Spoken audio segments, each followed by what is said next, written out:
Olá pessoal, sejam muito bem-vindos à nossa 19ª aula do quadro Neuro Sem Segredo.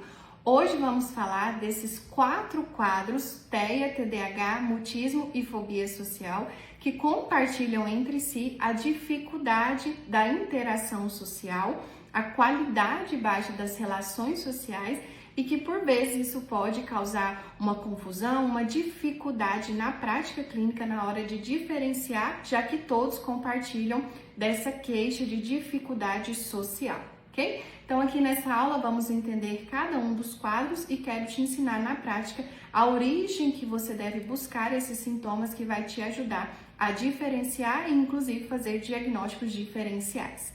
Se você ainda não me conhece, eu sou Rafaela Campos, sou psicóloga, neuropsicóloga, professora e supervisora em neuropsicologia e semanalmente eu trago uma aula que seja relevante e do interesse dos iniciantes na prática clínica da avaliação neuropsicológica infantil, ok? Então, vamos lá. Vamos começar caracterizando o que é o TEA, o transtorno do espectro autista. O transtorno do espectro autista, ele traz 2 critérios muito bem definidos. O primeiro, o critério A, significa que é uma dificuldade persistente, ou seja, esse nome persistente, que é o que você vai encontrar aqui no DSM, no Manual Diagnóstico, significa que ela persiste ao longo da vida com o indivíduo. Ela não é situacional e nem momentânea. Em maior ou menor grau, ela vai acompanhar esse indivíduo. Uma dificuldade persistente na comunicação e interação social. O que isso significa? Que a pessoa, dentro do TEA, ela traz consigo essa dificuldade que persiste na capacidade que ela tem de reconhecer, interpretar, fazer inferências em relação ao pensamento e à intenção do outro. É como se ela trouxesse consigo essa dificuldade de comunicar, seja verbal ou não verbal, mas ela tem essa dificuldade persistente, o que faz muito impacto nas relações sociais que essa pessoa vai refletir ao longo da vida dela. Porque nós nos comunicamos muito, não só pela fala, mas o comportamento de você inferir sobre o outro te faz moldar o seu comportamento. Porque quando você chega num ambiente e percebe que aquela outra pessoa, ela está mais triste, ela está mais introspectiva, você molda o seu comportamento para também ficar mais lento, mais introspectivo, oferecer um conforto, perguntar se está tudo bem. Do mesmo modo, uma pessoa que chega muito alegre, ela não precisa dizer, mas você vai se contagiar, você vai ali entender essa percepção. E aqui no TEA, eles têm ali, por questões de circuitarias cerebrais, eles têm essas dificuldades em regiões que moldam essa inferência do que o outro está sentindo, do que o outro está pensando. Então, entende que aqui o TEA não representa uma questão dele não querer socializar. Não diz respeito à vontade dele, querer ou não. Isso é um mito grande que nós temos obrigação de desmistificar dentro dos consultórios, porque essa é a ideia de senso comum, que eles não querem socializar. Mas a verdade aqui é que eles não têm, de fato, a habilidade para fazer isso. Tanto por esse critério A, que é uma dificuldade persistente da comunicação e reciprocidade social, como o critério B, que traz que são padrões restritos e repetitivos do comportamento. O que isso significa? Que geralmente eles tendem, geralmente não, de forma obrigatória, eles têm que atender esse critério B, que diz respeito a interesses que são muito restritos, rigidez com as coisas, hipersensibilidade, que significa que, por exemplo, uma criança de 7 anos e o interesse restrito dela, ou seja, restrito, é somente naquilo, seja, suponhamos, em bandeiras, né? Eu tô com um paciente nesse quadro, bandeiras. E aí ele vai tendenciar a rigidez de somente querer falar sobre bandeiras, e entende que outra criança de 7 anos, ela pode falar de bandeira, mas ali a pouco ela quer falar de animais, ela quer falar de jogos, ela quer jogar uma bola. Mas a criança dentro do TEA, ela vai tendenciar a querer ficar rígido, repetitivo, padrão restrito e repetitivo, naquele assunto. E isso vai impactar, obviamente, a relação dela, porque ela quer ficar persistente naquele assunto enquanto o outro quer falar de outra coisa. E lembra do critério A, que ele tem essa dificuldade da inferência, da percepção e cognição do outro? Então, nem mesmo quando a outra pessoa der sinais do tipo, ai, vamos mudar de assunto, ou ai, eu nem tô tão afim desse assunto, é como se aquela pessoa, ela não conseguisse compreender. E aí ela acaba falando, ela continua falando o hiperfoco dela. E aí isso vai afastando a outra criança. Então vai refletir numa dificuldade social, entende? Que independe da vontade dela, porque o interesse dela é restrito, enquanto que o da outra criança é flexível, ela fala de tudo um pouco. Também as questões de hiper e hipossensibilidade. Por exemplo, crianças hipersensíveis no auditivo, é muito difícil ela permanecer no pátio da escola durante um intervalo, um recreio. É muito. O limiar dela, ela precisa de pouco estímulo para o sistema nervoso de acionar uma grande resposta. Imagine muito estímulo, praça de alimentação de shopping, brinquedoteca de restaurante, pátio de escola, é muito estímulo para um cérebro que pouco estímulo já ativa. Então ele fica desorganizado naquele ambiente, ele não vai conseguir estar naquele ambiente que é um ambiente que favorece as relações. Então ele vai perder essa oportunidade do ambiente interagir por uma dificuldade que ele traz pelo quadro decorrente do TEA, entende? O que você precisa entender aqui é que o TEA, ele vai vir carregado desses dois padrões obrigatoriamente, ele precisa atender esses dois critérios, e entender que a origem da dificuldade da relação que os pais vão trazer para você no consultório diz respeito a essa falha da inferência, essa falha de perceber o outro, ou esse interesse restrito que ele tem com as coisas, ou essa sensibilidade que impede com que ele se relacione. Aqui nós estamos falando de um quadro do autismo. Do outro lado, nós temos o TDAH, transtorno déficit de atenção, hiperatividade e impulsividade. É muito comum coexistirem juntos, o TEA com o TDAH, mas de jeito nenhum é uma regra, nem todo TEA terá TDAH, tão longe todo TDAH terá TEA.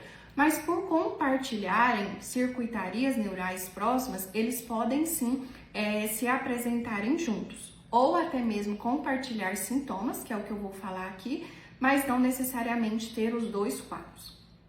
No TDAH, os critérios são uma dificuldade persistente em múltiplos contextos, então não é um contexto específico, não é só na casa, não é só na escola, que a criança ou adolescente vai cursar com a dificuldade na atenção, hiperatividade e impulsividade.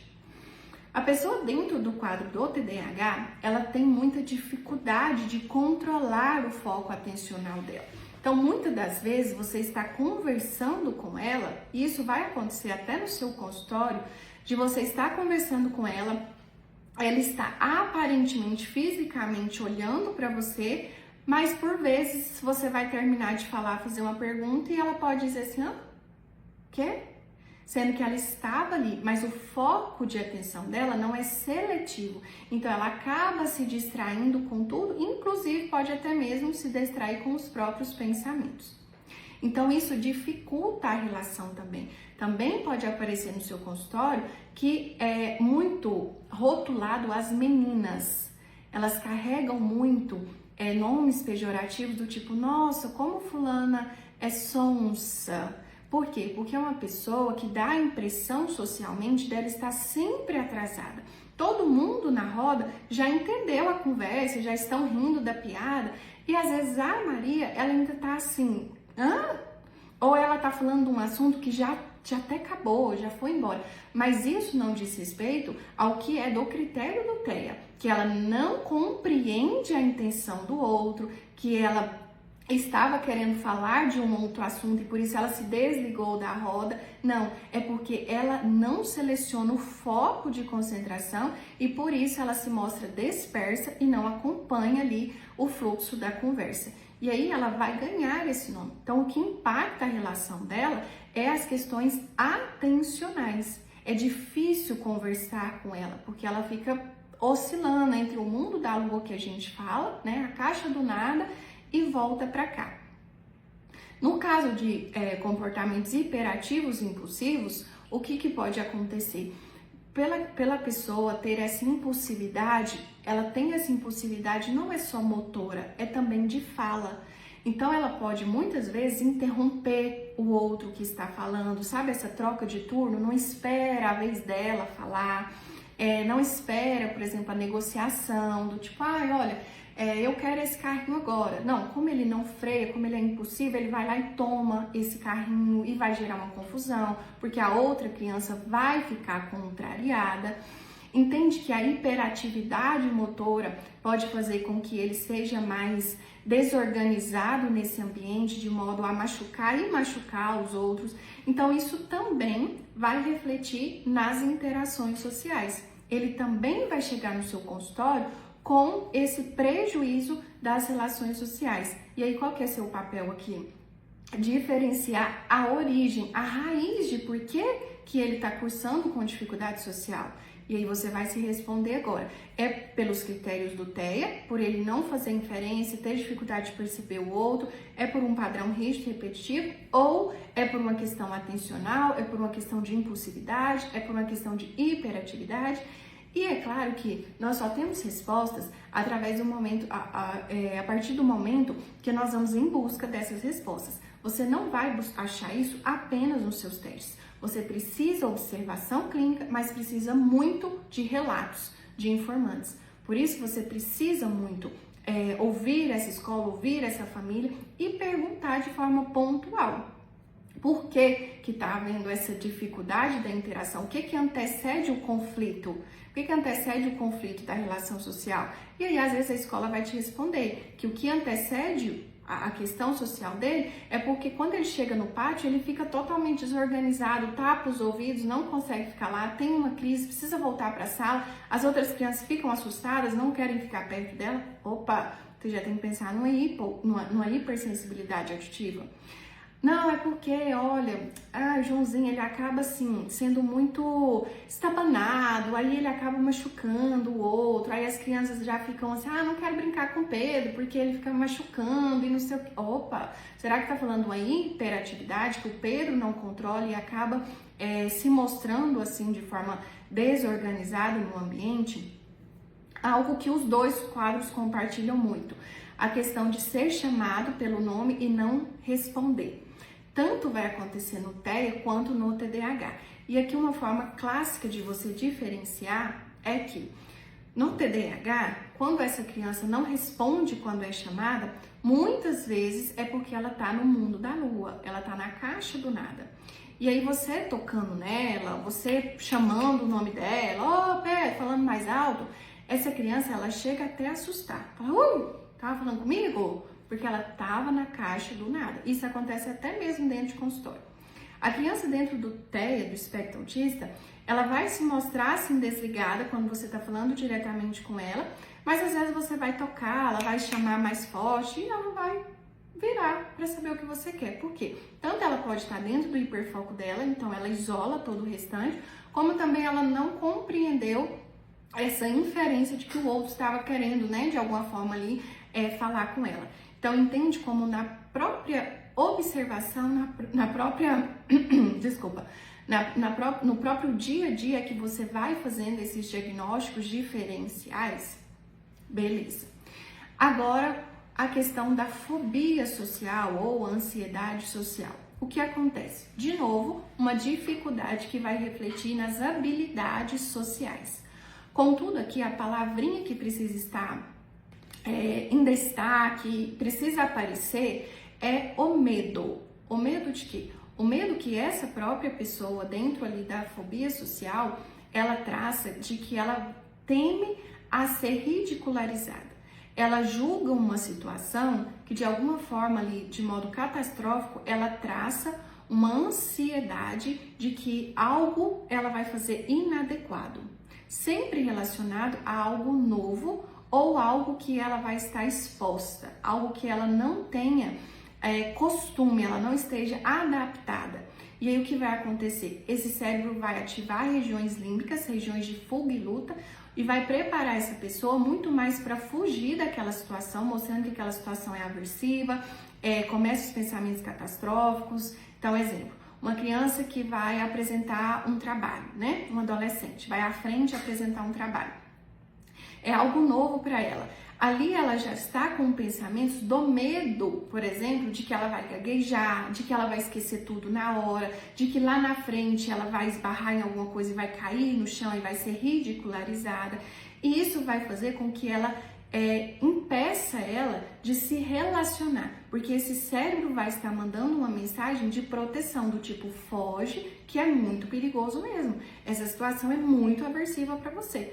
Então entende que aqui não diz respeito a ela ter dificuldade de comunicação e reciprocidade, não diz respeito a ela ter padrão restrito e repetitivo, não diz respeito a ela não ter foco de atenção, não diz respeito a ela ter hiperatividade ou impulsividade que impeça ela de estar lá à frente apresentando, mas o pensamento do medo dela faz com que ela não consiga enfrentar essa situação social.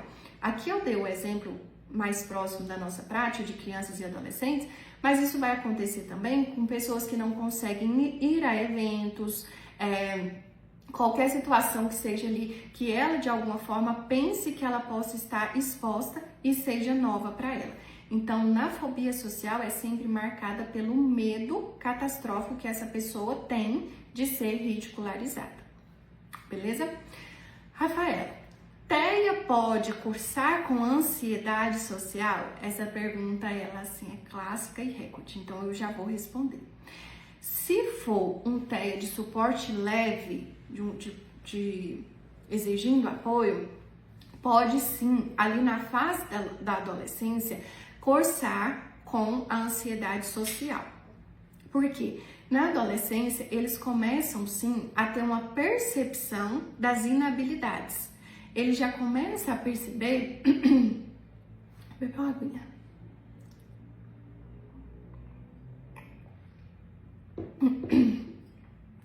Ele já começa então a perceber que as habilidades dele já não são como os pais. Ele já começa a ter uma sacada de que ele não faz inferências tão bem sobre o outro, que ele não percebe as intenções do outro.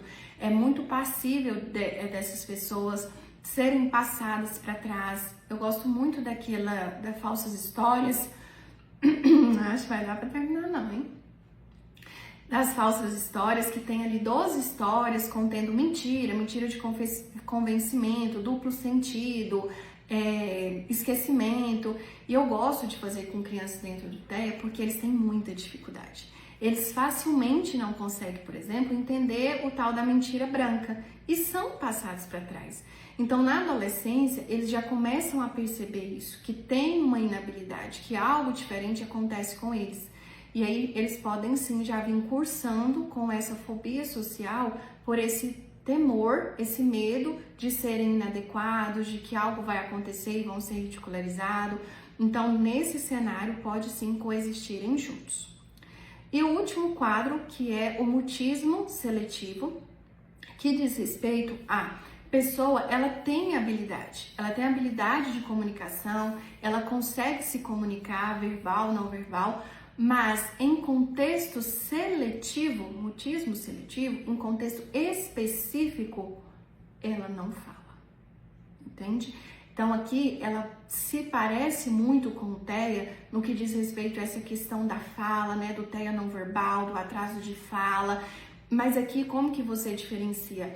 O TEA, ele é persistente, a inabilidade dele do padrão A ou B, ela é independente do contexto. É obviamente que em casa, as pessoas de maiores convívio, elas vão criando ali, né, suas estratégias e a própria família também.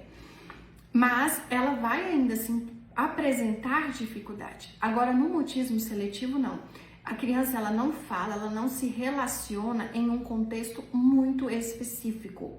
Então, aqui você tem que diferenciar isso. Não ocorre nos diversos contextos que essa criança frequenta.